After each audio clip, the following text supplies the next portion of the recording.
This is Ask Todd on the Financial Exchange Radio Network. If you have an existing estate plan or are in the market for one, Todd Lutsky is here to answer your questions and help you plan for later life. Ask Todd is presented by Cushing & Dolan, serving Massachusetts and New England for more than 35 years, helping families with estate and tax planning, Medicaid planning, and probate law. Visit CushingDolan.com. Now, here's Todd Lutsky. And we are now joined by the one and only Todd Lutsky from the law firm of Cushing & Dolan, here to answer your estate planning questions. If you got questions about your estate plan, maybe the one you have, the one that you should do, here's your chance. 888-205-2263 is the studio number. Last week we had 5 calls. We got through 3 of them. So you do need to call early and often in order to make sure that you get in line to ask Todd your question. 888-205-2263 is the number. One more time, that number to ask Todd your questions is 888-205-2263. Mr. Lutsky, how are you doing today? I am doing great. And you? I'm good. Yeah? What do you call a Frenchman getting attacked by a cat? I have no idea. Claude. That's good. That would be his name. I want to talk a little bit about beneficiaries on retirement accounts. Okay. How has the thinking evolved over the last 5-7 years as it relates to naming a trust as a beneficiary for a retirement account? Yeah, so it has evolved, and that's the good news, if there is any. So one, let's start with the primary beneficiary and a contingent beneficiary. So first and foremost, even though you can name a trust as a beneficiary on a retirement account, if you're married, from an income tax perspective, it's still probably best to name the spouse. Okay, that's still a special beneficiary who could roll it over, take it out over their life expectancy. They don't have to take it till they reach the required beginning date oftentimes. So there's some benefits to that. However, if you don't have a lot of other assets to shelter on the first death because you're heavy into an IRA, well, it's possible when you set up your trust to name your trust as the primary beneficiary, even though you have a spouse, so that it can flow into the trust, into what we would call probably the marital share. Could be the remainder share, but it's just going to be a function of how many assets you have. And then those assets can be held for the benefit of the spouse and still get it to come out over the spouse's life expectancy. But the benefit of that, so there's no income tax problem, right? But the real benefit is it's also now sheltered for future estate tax savings. Whereas if you just name the spouse, then those dollars just flow over to the spouse, and then they're subject to estate tax when the spouse dies. So if you need estate tax planning, that would be one reason to name it first. But generally, primary is the spouse. However, the contingent beneficiary, more often than not, but depending on what your trust says, meaning if your trust simply says, divide everything and distribute it out equally to my kids, well, then you don't really need to name the trust as the beneficiary, because why run it through the trust out to the kids when you could just name the kids as the beneficiary? Sure.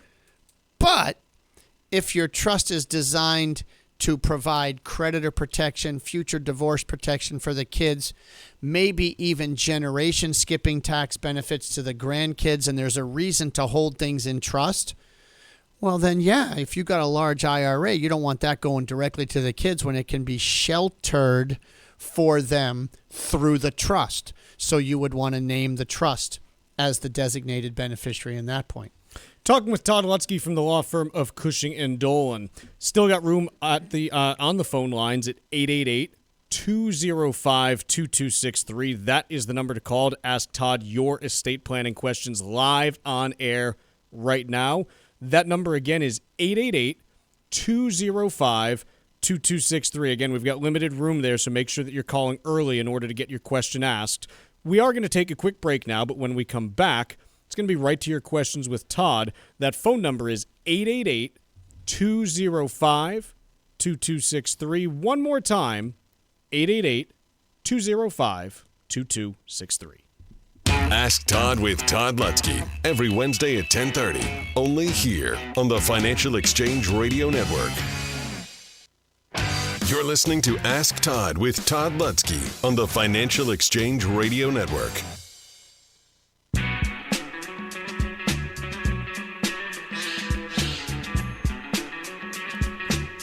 Still a bit of room on the phone lines if you got a question for Todd Lutsky. 888-205-2263 is the number. Again, 888-205-2263. Let's go to Tara on the Cape. Tara, what's your question for Todd Lutsky?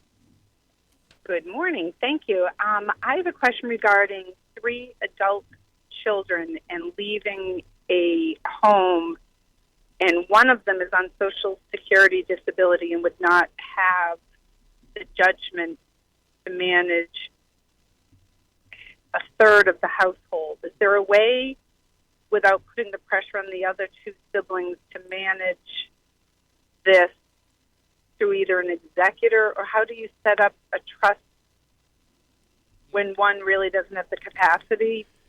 So real estate in general is a tough thing to leave to 3 kids. So let's talk about it first as if you have 3 children and none of them are disabled or have any special needs issues.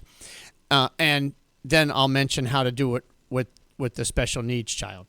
So if you have all 3 kids and none of them have any special needs issues at all, and you say, you know what, I want this to be held in trust for my 3 kids. Well, they might not love it the way you love it.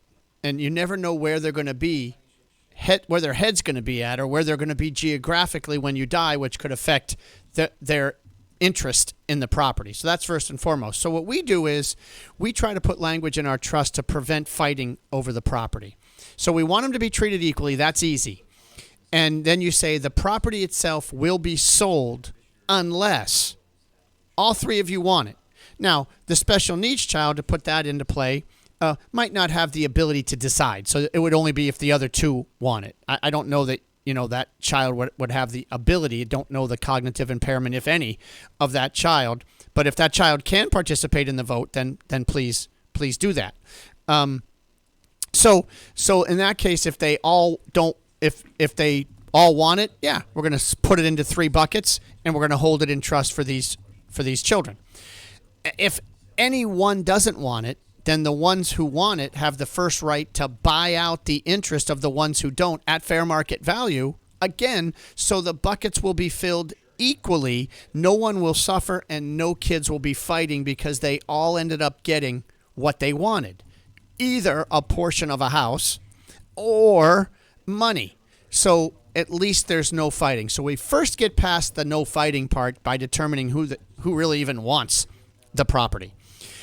Now, that said, let's say we get it into the 3 buckets. You do not have to disinherit your special needs or disabled child because if it's held in these 3 buckets for the kids, then they don't own it. And so if they don't own it, then the child getting governmental benefits will not lose those governmental benefits because this won't kick them off the benefits. They don't own the asset. It doesn't disrupt any kind of an asset-based benefit that they might be getting. So we've gotten past that problem. Now the last problem, again, whether we have a special needs child or not, is we're going to hold it in trust. Well, if we're going to hold it in trust, who's going to pay for all these bills? Who's going to pay the real estate taxes, the upkeep, the maintenance? You got to make sure those are paid. So you either have to leave money in the trust to do that, or have the kids rely on themselves to say, look, there's no money in the trust. We have to pay to maintain this property. And of course, if they don't, the state will take it, right? So you just got to make sure they're aware of that if there's no money going to be left in the trust. So to answer your question, it can be done, but I think drafting the document to accommodate these concerns is going to be paramount. But I love the call. I love the question because that is exactly the guide we're giving away this month, folks. how to leave your assets to your beneficiaries. If you've done your planning in the past, get it. It's got several examples. One about special needs children, generation skipping, divorce proofing, staggered distribution. So if you've done your planning, get it. Maybe your life events have changed and you can figure out a way to leave it to your kids differently than you've already done. Or if you've never done your planning, call and get the guide and learn. Get some education before you walk into that lawyer's office to learn about what you might want to do to leave your assets a certain way. 866-848-5699 or legalexchangeshow.com. Again, 866-848-5699 or legalexchangeshow.com. Todd, got another one for you here. Let's go to Jim in Maine. Jim, what is your question for Todd Lutsky? I have a home that I've lived in for 40 years, so it has a considerable amount of appreciation. Sure. I am currently assisted living. Okay. If I sell the home, is my understanding you have something like 5 years or something to reinvest it or something in a higher priced home, which I don't expect to do. And if not, if you don't sell it, you pay a real high estate tax or something like that. Is all that correct? Well, you're onto it, but I don't think you're onto it correctly. So, couple of questions. One, how much is the house worth? Oh, about $450. And what do you think you paid for it long ago? 52. Call it 50 for easy numbers because I'm not good with math. So, and let's say you've put $0 into it. And I'm not saying you didn't. I'm sure you put some money into it. Or did you? Did you put money into it over the years? New roof, new kitchen, new bathroom? New roof, but that's about it. All right. So let's say worst case scenario, you got 50 grand into it. So let's say everything included, your basis is 100,000. That's your cost basis. And you were to sell it today for 450. Your gain would be 350. Okay? Now, how long have you been in the assisted living? 2 years. So here's the rule that you were kind of bumping up against that maybe not everybody understands fully. If you were to sell your primary residence that you have owned and used as your primary residence, so owned and used as your primary residence for 2 of the last 5 years, then you get your capital gains exclusion. So it sounds to me like you have 1 more year. So if you want to sell this, you better hurry up, okay, and sell it. Because right now, you have owned and used this property for 2 of the last 5 years. In fact, 3 of the last 5 years, okay, because you're still in that window. So 1 year to go. So let's say you decide, okay, this is the year I'm selling, okay? Well, that's okay, and I would hurry. So now you have a $350,000 gain. You do not have to buy anything, right? You do not have to reinvest this property into something else, which you might not. You're in an independent or assisted living of some kind, and you won't need to do that. So you will get, first of all, are you single? I'm widowed, yes. Okay. So you will get a $250,000 capital gains exclusion. Okay. Now, if you were married, folks, just for everybody else listening, if you were married, you get a $500,000 exclusion as long as you've owned and used the property as your primary residence for 2 of the last 5 years. But in your case, it's $250. Well, $350 minus $250 is $100. So now you have a $100,000 gain that you ultimately will pay taxes on. So on a $450,000 sale, you're going to be paying taxes of somewhere around, 28 grand, give or take. And you might not even be in that high of a bracket. It might be lower than that. So to me, not a bad deal. I'd say it's kind of a win for you if you're ready to do it. I think the market, at least for the real estate world, is still pretty high. So why not give that a go?